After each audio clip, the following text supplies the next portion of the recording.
I am Rahul Jaiswal, faculty member of English at mission institute. आइए शुरुआत करते हैं। हम लोग एडजेक्टिव डिस्कस कर रहे हैं, ठीक है।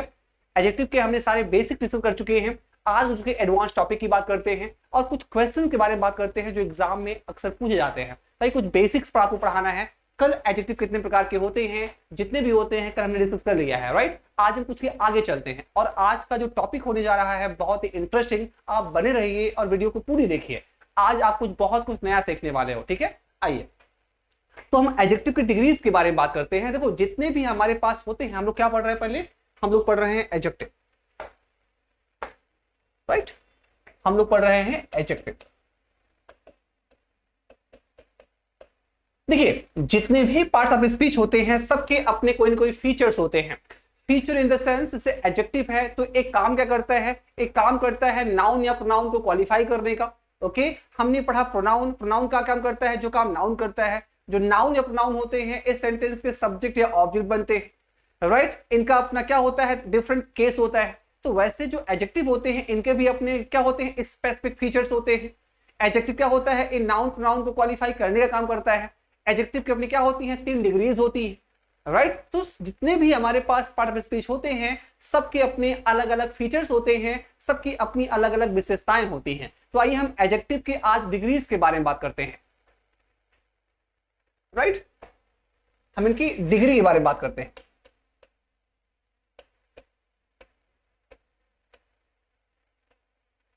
देखिए जो एडजेक्टिव होते हैं ना इनकी अपनी बेसिकली 3 डिग्रीज होती है। कितनी होती हैं, जो एडजेक्टिव होती हैं इनकी अपनी 3 डिग्रीज होती हैं। तो आप लिख सकते हो okay, adjectives have 3 degrees. And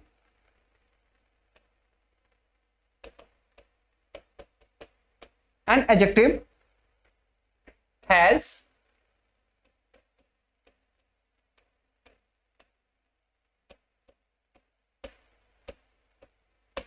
an adjective has 3 degrees। पहला क्या है, पहला होता है पॉजिटिव डिग्री। क्या होता है बेटा, पहला होता है पॉजिटिव डिग्री,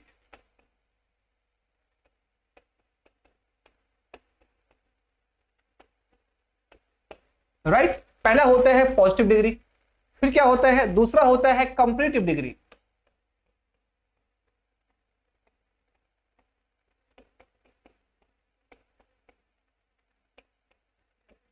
दूसरा होता है कंपैरेटिव डिग्री और तीसरा क्या होता है, तीसरा होता है सुपरलेटिव डिग्री।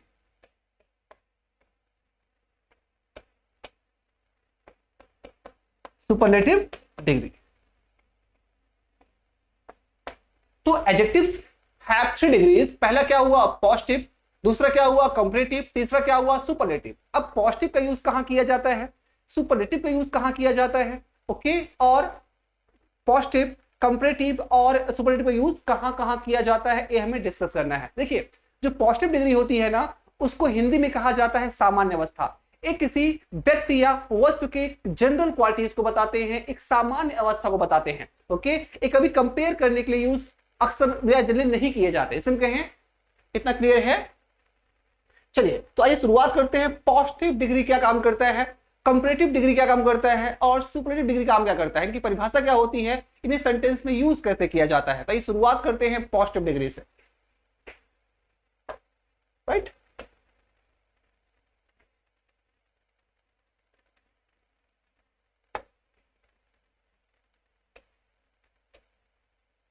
हम शुरुआत करते हैं पॉजिटिव डिग्री से, ठीक है। तो क्या होता है positive degree,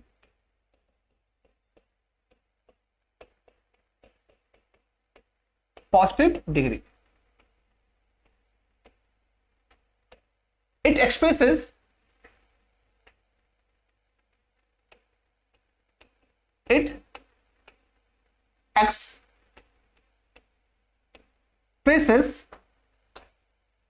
general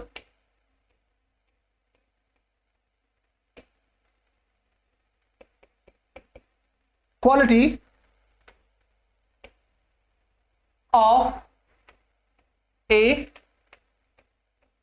person or a thing। एक करता क्या है, एक किसी भी व्यक्ति या वस्तु की सामान्य अवस्था को बताता है, एक सामान्य क्या है क्वालिटी को बताता है। सिर्फ क्या है, Ram is a good boy, Ram is a good boy. अब गुड क्या है? गुड एक पॉजिटिव डिग्री का एडजेक्टिव है। क्या है? गुड एक पॉजिटिव डिग्री का एडजेक्टिव। इतना क्लियर है? अब हम बात करते हैं कंपैरेटिव डिग्री। अब एक और लिख लेते हैं। अगर मैं कहूं Saurabh is a gentle student, क्या लिखा हुआ है? Saurabh is a gentle student. तो यहां पे जेंटल क्या है? ये भी पॉजिटिव डिग्री में आया है। हमने इन दोनों का यूज एक इनकी सामान्य अवस्था को बताने के लिए किया है, हमने इनका कंपेयर नहीं किया है। तो क्या हो जाएंगे? ए हो जाएंगे पॉजिटिव डिग्री। आइए अब समझते हैं कंपैरेटिव डिग्री किसे कहा जाता है। ओके, चलिए आइए शुरुआत करते हैं कंपैरेटिव डिग्री किसे कहा जाता है।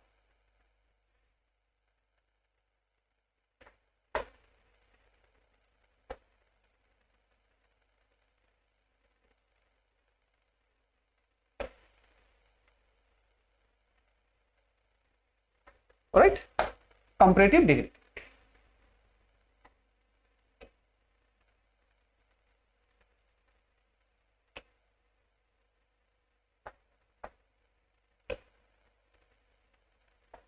कम ऑन, दूसरा क्या है? Comparative degree.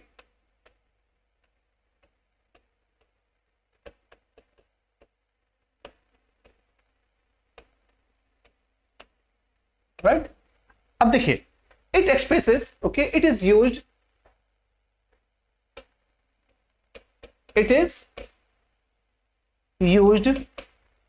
to compare to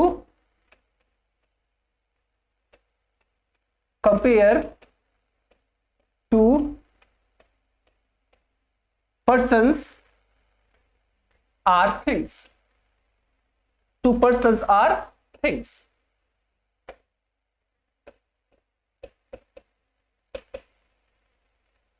बातें समझ में आ रही हैं? It is use to compare two persons और थिंग्स। दो व्यक्तियों या वस्तुओं को कंपेयर करने के लिए हम कंपैरेटिव डिग्री का यूज करते हैं। एग्जांपल आइए देख लेते हैं। जैसे हम कहें Ram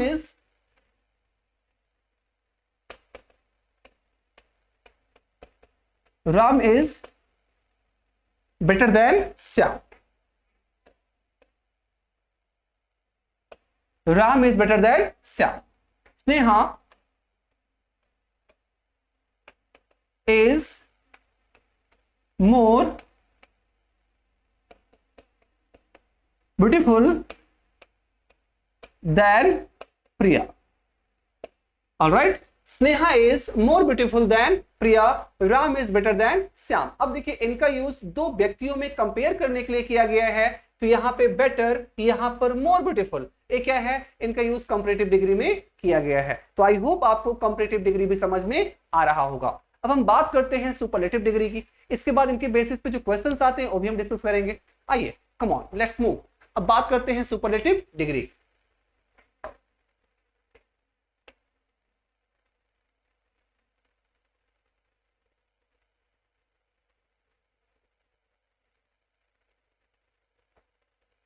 number 3, superlative degree.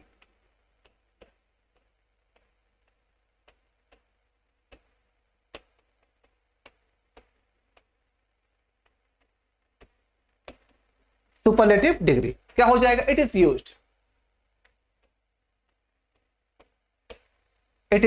Used to compare, it is used to compare more than two, more than two। देखिए जब कंपेयर दो का होता है तो वहां पे हम यूज करते हैं कंपैरेटिव डिग्री का, लेकिन जब कंपैरिजन आपका दो से ज्यादा का हो जाता है तो वहां पर हमेशा सुपरलेटिव डिग्री का यूज किया जाता है। आइए एग्जांपल देख लेते हैं। जैसे अगर हम कहें Saurabh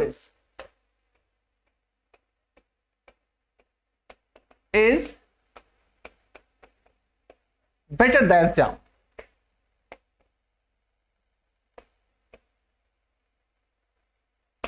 Saurabh is better than Shyam. तो यहां पे केवल तुलना केवल दो वॉइस के बीच किया जा रहा है, श्याम और सौरभ के बीच। तो यहां पे क्या हो जाएगा? यहां पर हम जस्टिफाई कर पाएंगे कंपैरेटिव डिग्री को। लेकिन अगर मैं कहूं सौरभ इन तीनों में से सबसे अच्छा है, अब यहाँ पे कंपेयर 3 से हो गई, अब क्या करेंगे, यहां पर हम कंपैरेटिव डिग्री का यूज ना कर कर अब यहां पर हमें यूज करना होगा सुपरलेटिव डिग्री का। अगर मुझे ये कहना हो Saurabh is the best, is the best of the 3 boys, of the 3 boys, यहां पे क्या हो गया, अब कंपेयर 2 से ज्यादा का हो गया तो हम क्या करेंगे, हम यूज करेंगे सुपरलेटिव डिग्री का। आई होप आपको चीजें समझ में आ रही होगी। तो पॉजिटिव डिग्री क्या होता है, कंपैरेटिव डिग्री क्या होता है और सुपरलेटिव डिग्री क्या होता है, आई थिंक आपको समझ में आया होगा। हाँ, अब इनके हम फॉर्मेशन के बारे में करते हैं discuss. Okay, formation of comparative and superlative degree, इनके हम अब चर्चा कर लेते हैं फॉर्मेशन के बारे में।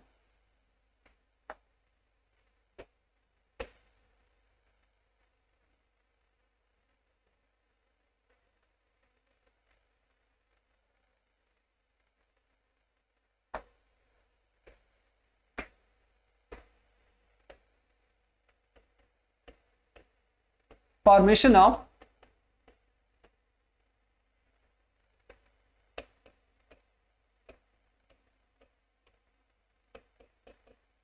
कंपैरेटिव एंड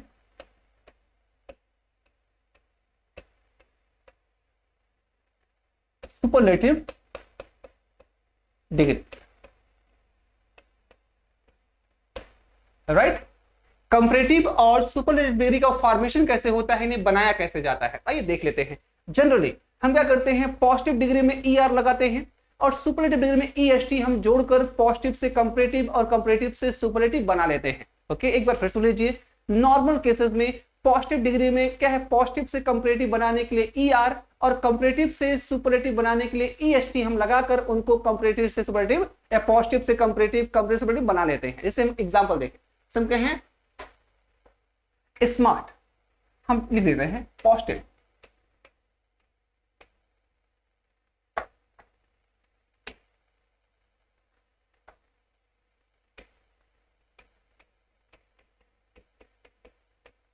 पॉजिटिव कंपैरेटिव, और यहां क्या है,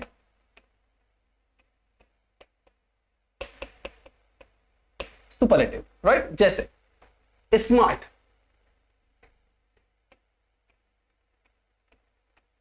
क्या हो जाएगा, स्मार्टर, यहां क्या हो जाएगा, स्मार्टेस्ट,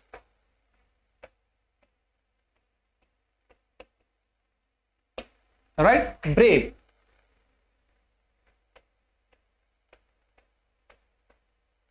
ब्रेवर, ब्रेवेस्ट,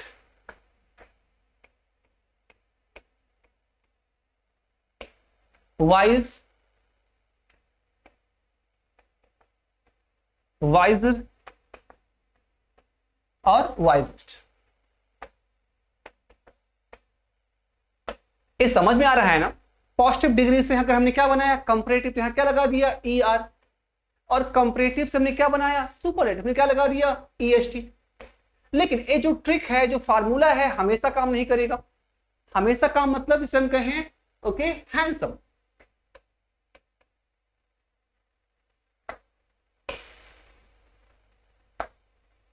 हैंडसम। तो यहां पे आपको लिखना होगा मोर हैंडसम,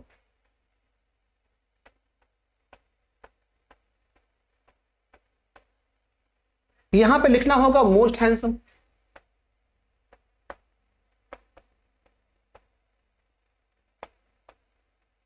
बातें समझ में आ रही है ना। यहां पे हैंडसम होगा, यहां पे मोर हैंडसम होगा, यहां पे मोस्ट हैंडसम होगा। अब ऐसा क्यों हो रहा है, इसे हम हैंडसमर और इसे हम हैंडसमेस्ट क्यों नहीं कह सकते, तो आइए देख लेते हैं। हम बात करते हैं स्लेबल की। स्लेबल को कहा जाता है वाक्यांश।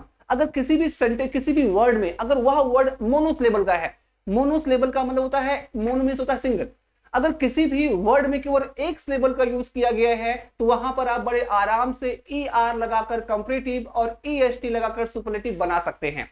एक बार मेरी शब्दों को फिर सुनिए, बहुत इंपॉर्टेंट चीजें बताने जा रहे हैं। ओके, अगर कोई भी शब्द ओके एक सिलेबल का है, उसमें एक से ज्यादा सिलेबल नहीं है, तो उसमें आराम से आप ई आर लगाकर कंपैरेटिव और ई एस टी लगाकर हम क्या करते हैं, सुपरलेटिव बना सकते हैं। जैसे हम कहें स्मार्ट, स्मार्ट में क्या है, केवल एक सिंगल सिलेबल है। ब्रेव, ब्रेव में क्या है, केवल सिंगल सिलेबल है। और वाइज में क्या है, इसमें भी केवल सिंगल सिलेबल है।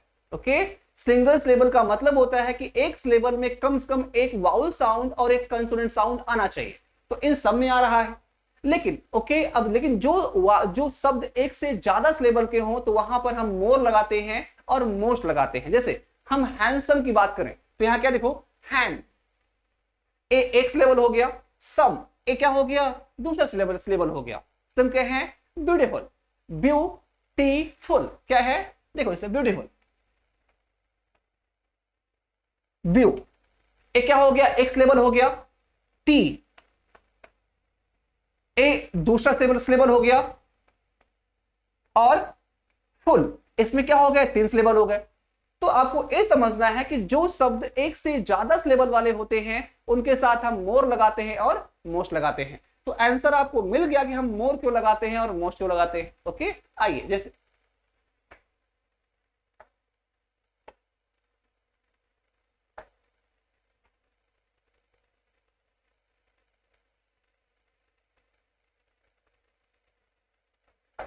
तो क्या हो जाएगा, ब्यूटीफुल, क्या हो जाएगा भाई, ये हो जाएगा ब्यूटीफुल।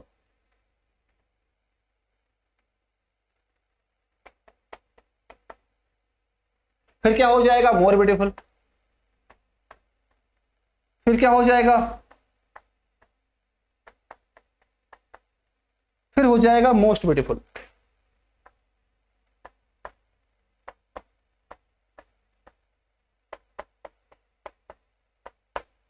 बातें आई होप आपको समझ में आ रही होंगे। कहा लेकिन कुछ क्या होती हैं, नॉन ट्रेडिशनल एडजेक्टिव्स होते हैं। जो क्या होता है, जब से जिनमें कोई आपको ऐसा कोई हार्श एंड फास्ट रूल नहीं लगता, वो इंटायरली डिफरेंट होते हैं। उनका पॉजिटिव अलग होगा, उनका कंपैरेटिव अलग होगा, उनका सुपरलेटिव अलग होगा। जैसे हम कहें ओके, गुड का क्या होता है, गुड का होता है बेटर, और इसका हो जाता है बेस्ट। ये क्या होते हैं, इन नॉन ट्रेडिशनल में आते हैं। ओके, इनमें आप गुडर और गुडेस्ट आप नहीं कह सकते ना। क्या होता है, गुड का बेटर होता है और क्या हो जाता है, बेस्ट हो जाता है। गुड और वेल का कंपैरेटिव और सुपरलेटिव सेम ही रहती है। यहां वेल का देख लीजिए, वेल, बेटर और बेस्ट, क्या हो गया। तो ऐसे हम बनाते हैं पॉजिटिव से कंपैरेटिव, कंपैरेटिव से सुपरलेटिव। इसको आप नोट डाउन भी कर सकते हैं। क्लासेस बहुत इंपॉर्टेंट होने जा रही हैं, आप बराबर बने रहिए। ओके, आइए आगे चलते हैं। और हाँ, अब आइए अब समझते हैं इनके बेसिस पे, कंपैरिजन के बेसिस पे एग्जाम में प्रश्न कैसे आते हैं। आइए देख लेते हैं एक आध दो क्वेश्चन जो एग्जाम पूछे गए हैं। ठीक है,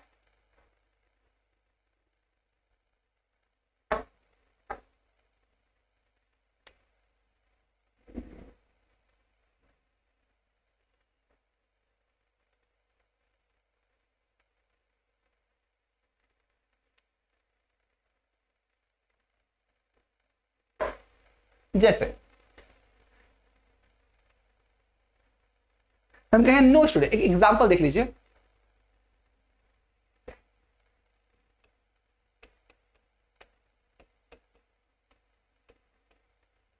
no student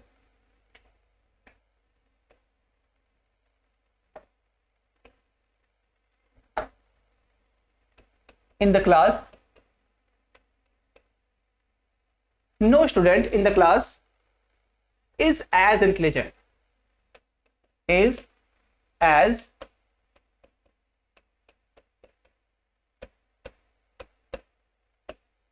no student in the class is as intelligent as Shubham. देखिए सेंटेंस को पढ़िए एक बार। इस सेंटेंस को आप पढ़ेंगे ना तो इसमें आई थिंक आपको कोई एरर नहीं मिलेगी। जैसे हम कहें ए पार्ट है, ये क्या है, बी पार्ट है, और ये क्या है, सी पार्ट है। आखिरी क्या हो जाएगा, आखिरी हो जाएगा नो एरर। अगर आप चीजों को बेहतर तरीके से नहीं समझते, अगर आप सुपरफिशियल लेवल पे पढ़ते हो तो इस सेंटेंस में आपको कोई एरर दिखाई नहीं देगी, लेकिन वास्तव में इसमें एरर है। अब यहां क्या, अगर मैं आंसर की बात करूं तो यहां पे हो जाएगा अदर।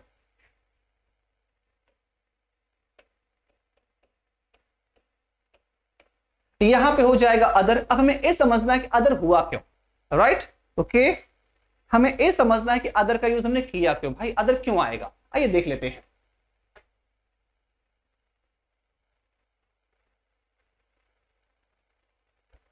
आइए देखते हैं इसमें अदर का यूज हमने किया क्यों। देखो अब देखिए, अगर मैं कहूं नो स्टूडेंट, पहले ये समझिए नो का मतलब ऑल होता है,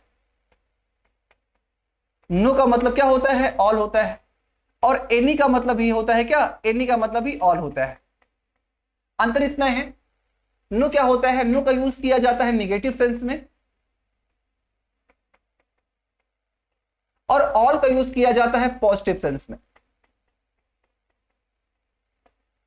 फर्क इतना ही होता है बस, नो का मतलब ही ऑल होता है और एनी का मतलब क्या होता है, ऑल होता है। अंतर इतना है, नो नेगेटिव होता है और एनी क्या होता है, पॉजिटिव होता है। अब कैसे एनी का मतलब ऑल होता है और नो का मतलब ऑल होता है, आइए समझाते हैं।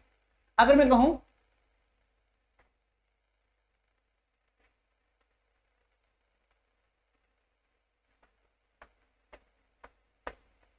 There are 10 questions in the paper, क्या लिखा हुआ है, there are 10 questions in the paper, paper में 10 questions हैं, and I can solve any, and I can solve any। हम आपको धीरे धीरे अपने आप को उस वाले कॉन्सेप्ट पे ही ला रहे हैं। अगर मैं कहूं there are 10 questions in the paper and I can solve any, इसका मतलब क्या है कि इस पेपर में 10 सवाल हैं और मैं किसी भी सवाल को सॉल्व कर सकता हूं। अगर आपने ए कहा कि आई कैन सॉल्व एनी, तो कहीं ना कहीं आप इनडायरेक्टली ए बोल रहे हो कि आई कैन सॉल्व ऑल क्वेश्चंस। तो यहां पे एनी का मतलब ऑल हुआ कि नहीं हुआ, ओके। अब हम नन का देख लेते हैं, ओके, या हम देख लेते हैं नो का। जैसे हम कहें, अब इसी को देख लो, there are 10 questions in the paper, paper में 10 सवाल हैं। अगर आप 10 में से एक भी सवाल आप नहीं लग पाओगे, क्या करोगे, आप एक कहोगे I can solve no question, अब ये तो कहोगे ना। अगर 10 में से आपको एक सवाल नहीं आ रही तो क्या कहोगे, आप यही कहेंगे I can solve no question.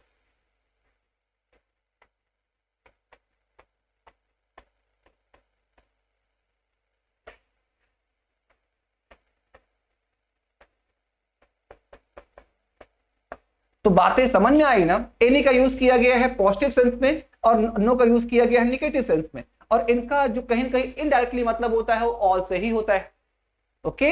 आइए अब हम एक सवाल और देखते हैं, वहीं से सीधे हम आपको इस क्वेश्चन पे ले आएंगे। चलो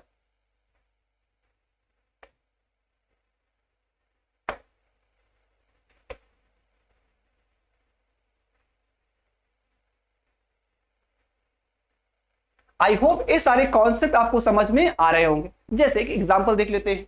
अगर मैं कहूं no boy in the class is as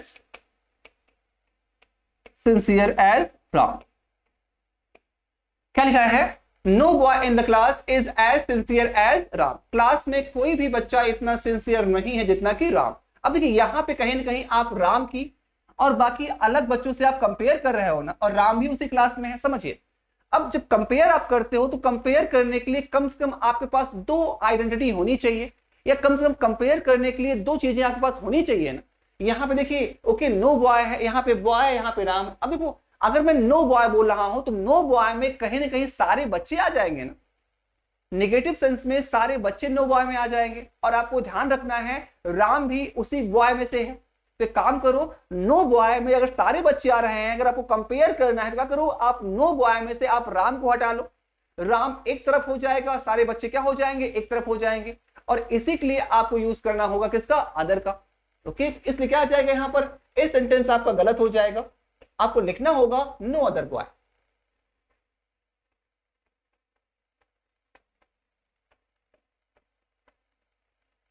no other boy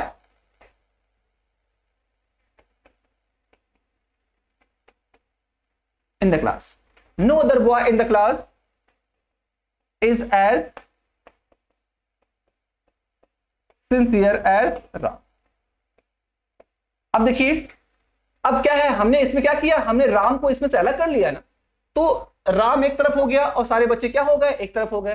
तो एक बच्चों का ग्रुप ए हो गया और एक तरफ क्या हो गया, राम हो गया। अब दो चीजों का बैलेंस बन गया, कंपेयर क्या हो गया, पॉसिबल हो गया।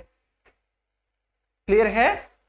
चलो, लेकिन हाँ आपको यह भी ध्यान देना है कि वो चीजें उस व्यक्ति या वह वस्तु जिससे आप कंपेयर कर रहे हो वो उसी ग्रुप का ही होना चाहिए।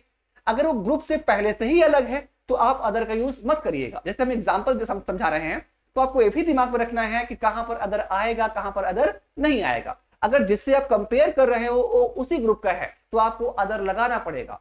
लेकिन अगर वो उस ग्रुप का नहीं है, वो पहले से ही ग्रुप से बाहर है, तो वहां पे आप अदर आप मत लगाइए। जैसे हम कहें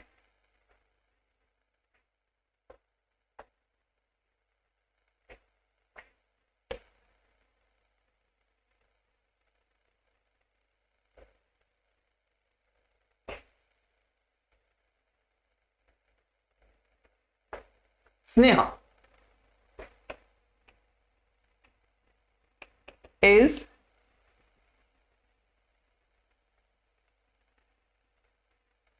हटाओ इसको, हम कहें okay, no boy in my class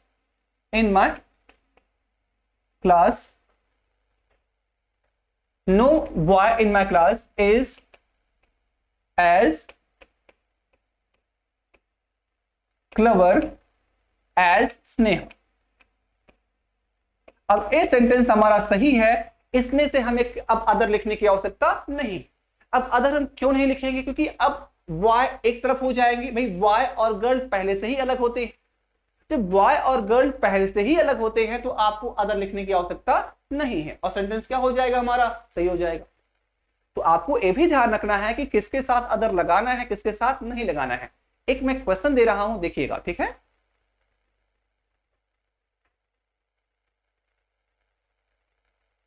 जैसे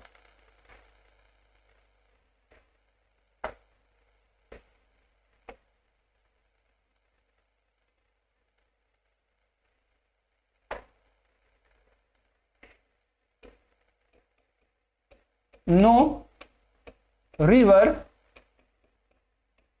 in India is as pure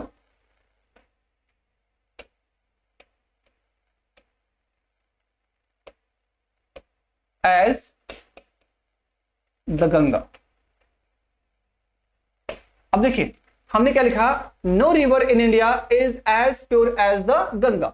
अगर हमने नो रिवर लिखा और यहां पर भारत की नदियों की बात हो रही है तो नो रिवर में आपकी गंगा भी तो शामिल है, क्योंकि गंगा भी तो भारत में ही बहती है। तो एक काम करो, यहां पर आपको अदर लगाना पड़ेगा भाई। ओके, तो यहां पे क्या आ जाएगा, यहां पर अदर आ जाएगा। आपको ए लिखना होगा, no other river in India is as pure as the Ganga. लेकिन अगर मुझे ए लिखना हो,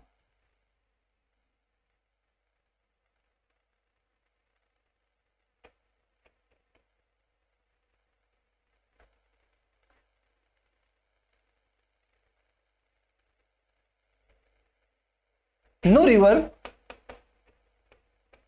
इन Pakistan, no river in Pakistan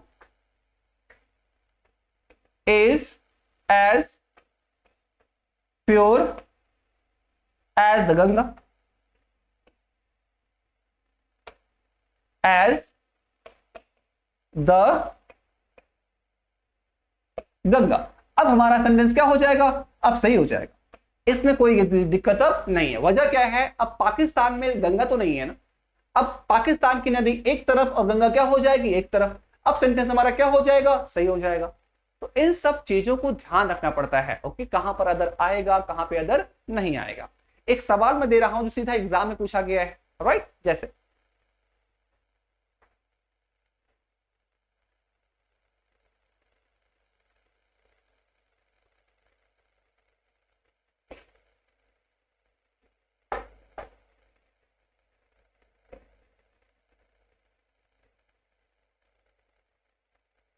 सुनते हैं, no planet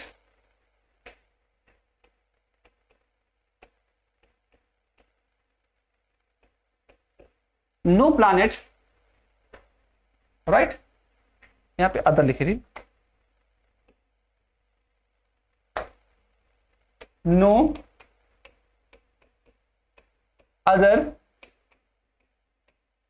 planet in our solar system.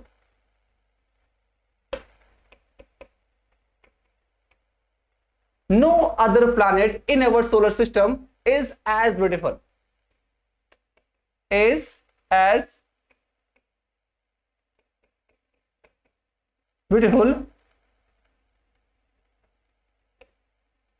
as the moon, as the moon। क्या लिखा हुआ है?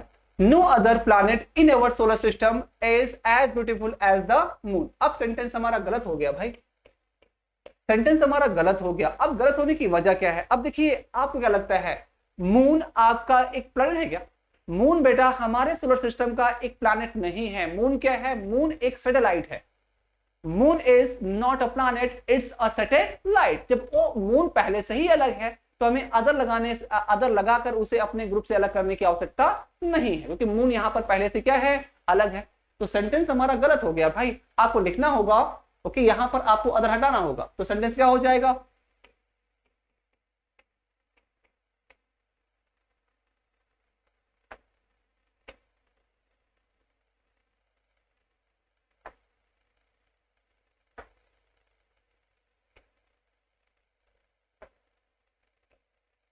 सेंटेंस हो जाएगा no planet in our solar system, solar system is as beautiful as the moon. अब sentence क्या हो गया? सही हो। तो चीजें समझ में आ रही है ना? तो चाहे कंपैरेटिव डिग्री हो, चाहे क्या है, चाहे कंपैरेटिव डिग्री हो और चाहे पॉजिटिव डिग्री हो, वहां पर आप अदर लगाएंगे अगर आप उसी ग्रुप से चीजों को अलग कर रहे हो। तो आइए एक एग्जांपल और देख लेते हैं।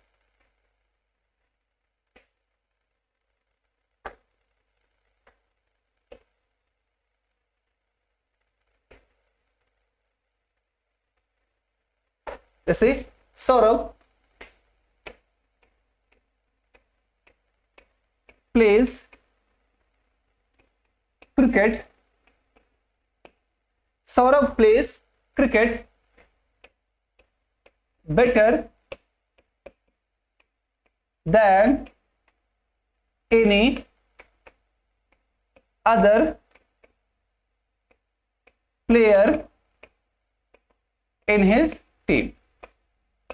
ये सेंटेंस हमारा क्या है? सही है, क्योंकि हमने क्या यहां पे अदर लगाया है। अगर हम इसको ऐसे लिखें, अगर सेंटेंस को ऐसे लिखा जाए, Saurabh pledge cricket better than any player, any player in his team. तो सेंटेंस क्या होता? गलत हो जाता।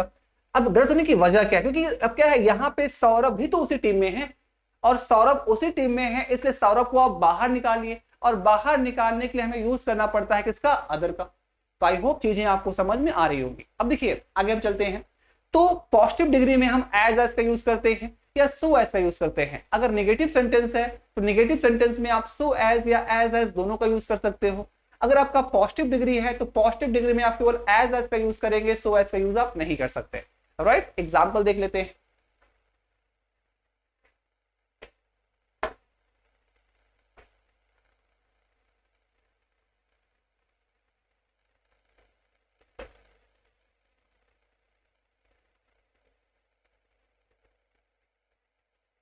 अब देखिए, अगर हमारे पास पॉजिटिव डिग्री है तो पॉजिटिव डिग्री में केवल एज का यूज किया जाता है, हम सो एज का यूज नहीं कर पाएंगे। अगर नेगेटिव सेंटेंस है तो नेगेटिव सेंटेंस में हम चाहे सो एज का यूज करें चाहे एज का यूज करें। एग्जांपल देखो, सम कहें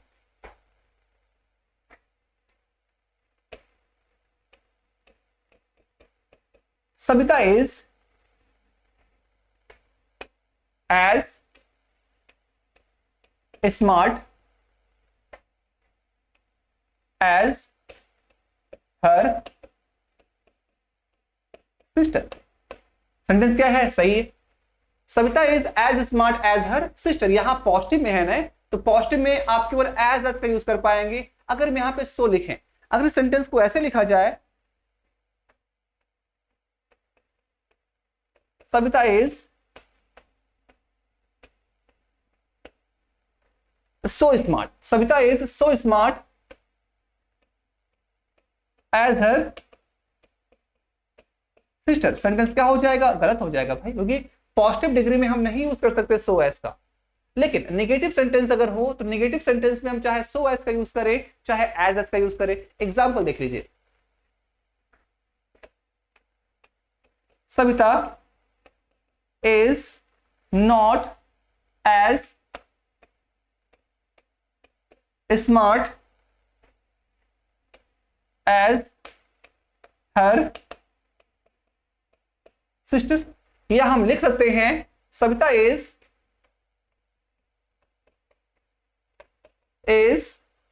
not so smart as her sister. तो यहां पे ए भी सही है और क्या है? ए भी सही है। तो इन बारीकियों को अभी आपको ध्यान रखना होता है। आई होप चीजें आपको समझ में आ रही होंगी। ओके, आइए कुछ और हम एडजेक्टिव्स की ओर चलते हैं जहां पे हम दैन का यूज नहीं करते, वहां पे हम दैन के स्थान पे यूज करते हैं टू का। वो एडजेक्टिव्स कौन कौन से होते हैं आइए देख लेते हैं।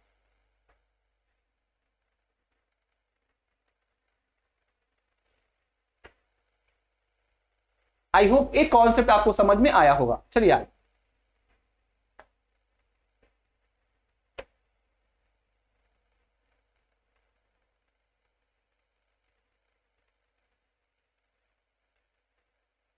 there are some adjectives, there are some adjectives that are used in comparative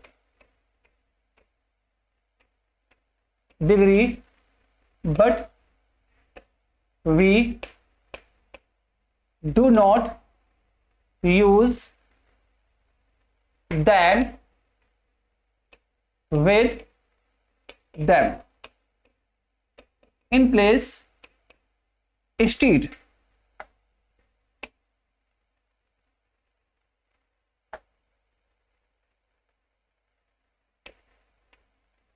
Okay, instead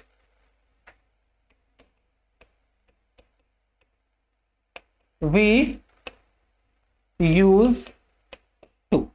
Okay, these adjectives are, okay, आइए हम सब समझाएंगे, अभी भी लिख लेते हैं। These adjectives are, these adjectives are जैसे senior, junior, superior, inferior, posterior, anterior, prior, right, preferable, okay. चलिए कितने हो गए? सीनियर है, जूनियर है, सुपीरियर है, इंटीरियर है, पोस्टीरियर है, ओके, हाँ इंटीरियर है, हाँ जूनियर, सुपीरियर है, इंफीरियर है, पोस्टीरियर है, एंटीरियर है, प्रायर है और प्रिफरेबल है। इनके साथ क्या आएगा? इनके साथ आप टू लगाएंगे, इनके साथ कभी भी हम देन का यूज नहीं करते। आइए दो चार एग्जांपल देखेंगे तो चीजों को और अच्छे से हम समझ पाएंगे, ठीक है? चलिए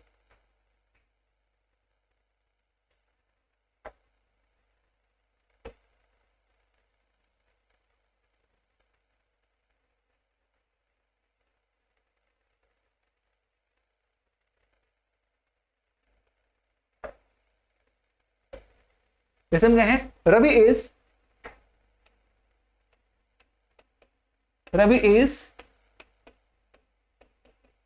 junior to all other employees in his office। अब देखिए अपने ऑफिस में रवि सारे एम्प्लॉइज से क्या है, जूनियर है। अब यहां पे देखिए, यहां पे आप कंपेयर तो कर रहे हो, लेकिन आप यहां पे देन का यूज आप नहीं कर रहे हो ना, आप इसका यूज कर रहे हो, टू का यूज कर रहे हो। तो कभी कभी ऐसे भी क्वेश्चन एग्जाम में आ जाते हैं, हम गलती कर देते हैं। एक आध और देख लीजिए,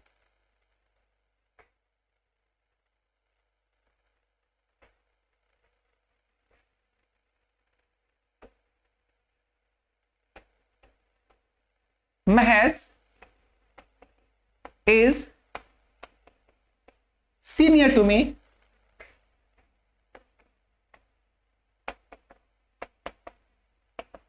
in this post।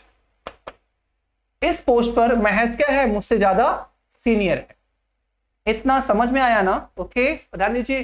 Posterior means होता है, अब इनका मतलब भी समझ लो। जूनियर मीन्स क्या होता है, छोटा। सीनियर मीन्स क्या होता है, बड़ा।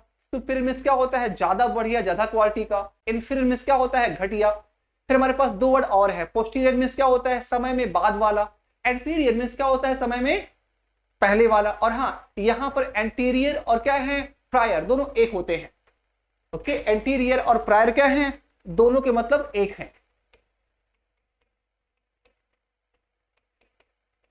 एंटीरियर इक्वल टू प्रायर, इसका मतलब होता है समय में पहले, समय में पहले। ओके, एग्जाम्पल देख लेते हैं। जैसे आई होप चीजें आपको समझ में आ रही होंगी। जैसे हम कहें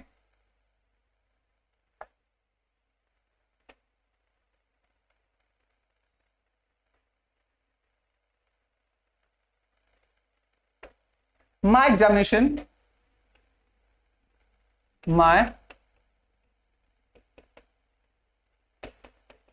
examination is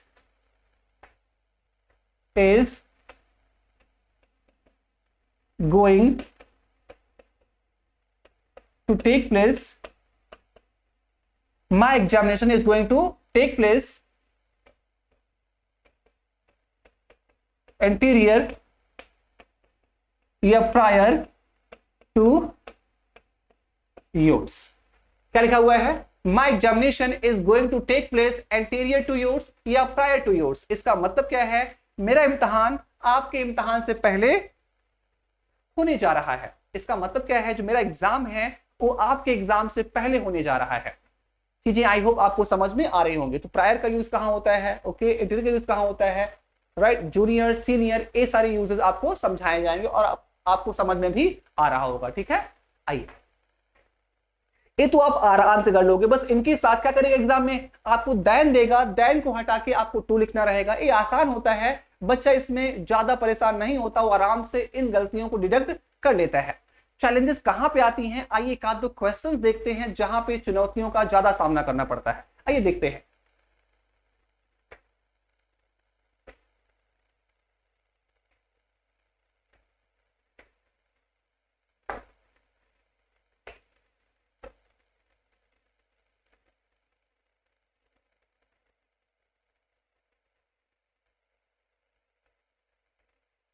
जैसे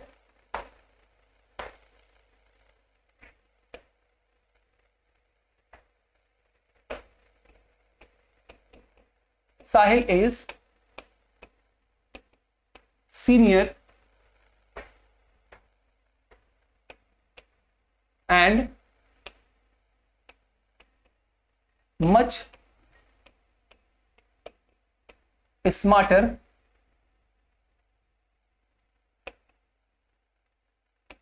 देन आई।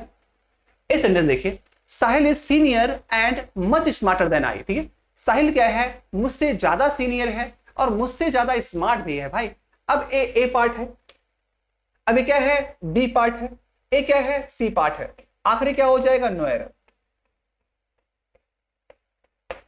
ये इस सेंटेंस में दिक्कत क्या है, आइए समझते हैं। देखो यहाँ पे क्या है, अगर आप नॉर्मली ऐसे पढ़े हो, अगर चीजें आपको बहुत बेसिक से नहीं पता है, अगर आप चीजों को बहुत सही से नहीं जानते, तो आप जनरली आप गलती कर ही दोगे।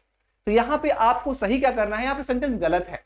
वजह क्या है, यहाँ पर एक बार हमने सीनियर का यूज किया है और एक बार हमने क्या किया है, स्मार्टर का यूज किया है। तो आपको ये पता है सीनियर के साथ हम क्या लगाते हैं, टू लगाते हैं, जानते हो ना। सीनियर के साथ क्या आता है, सीनियर के साथ टू आता है। और यहाँ पर अगर यहाँ पे क्या लिखा हुआ है, स्मार्टर, उनके साथ आता है, उनके साथ आता है दैट। तो यहाँ पे देखो इसका टू क्या है, मिसिंग है। आपका सेंटेंस हो जाएगा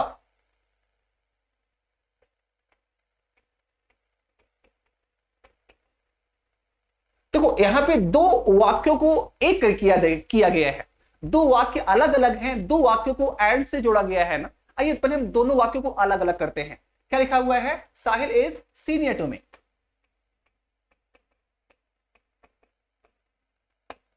एक पहला वाक्य है और दूसरा क्या है, साहिल इज मच मोर, नहीं क्या है, much smarter, much smarter than I. दो अलग अलग वाक्य हैं, दोनों को क्या है, दोनों को हमने क्या किया, एंड से जोड़ लिया। यहां पे साहिल कॉमन है। भाई मैथ पढ़ते हो ना, दो चीजें अगर कोई चीज दो बार लिखी है तो उसे आप कॉमन लेकर एक बार ही लिखते हो। यहाँ पे साहिल क्या है, कॉमन है। यहाँ पे इज क्या है, कॉमन है ना। क्या हो जाएगा, साहिल इज। अब यहाँ पे देखो सीनियर और यहाँ पे क्या है, स्मार्टर, एक कॉमन नहीं है ना, तो यहाँ क्या हो जाएगा, साहिल इज सीनियर। अब आपको पता है सीनियर है, जूनियर है, एंटीरियर है, पोस्टीरियर है, यहाँ पे क्या आता है, टू आता है। तो यहाँ पे टू लगा, यहाँ पे क्या है, टू लगा हुआ है ना, तो टू लगाएंगे आप। साहिल इज सीनियर टू। अब दोनों वाक्यों को आप जोड़ रहे हो तो यहाँ क्या आ जाएगा, एंड।